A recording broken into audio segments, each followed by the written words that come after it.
Кешкісін айтқанымдай, дәл осы йодалайнды мен тамаққа дейін немесе тамақтан кейін осы Айокаға беріп аламын. Негізі Нұрайкаға да беремін. Дәл қазір Нұрайка ұйықтап жатқаннан кейін Айокаға беріп жатқан түрімді көрсеткен болатын, және жұмысқа кетіп бара жатырмын.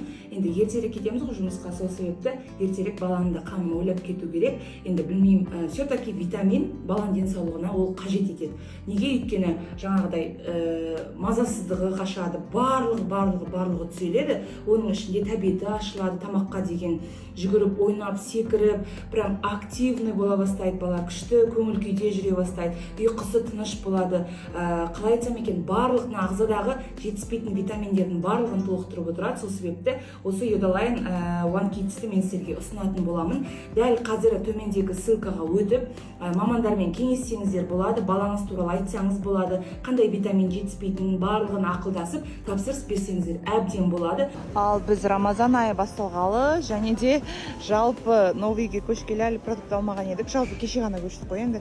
Сол себепті бүгін продукт алып жүрміз. Мына жақта біреу, екеу. Яка, привет. Привет. Қалайсың? Жақсы, күшті отырып алыпсың ғой сен? Иә, күшті отырып алыпсың ғой. Нұрайка, не қарап отырсың сен? Ой, аңдығаны мармелад бұның. Барни. Айко жанында. Şimdi bәріміз бірге. Я, Йока.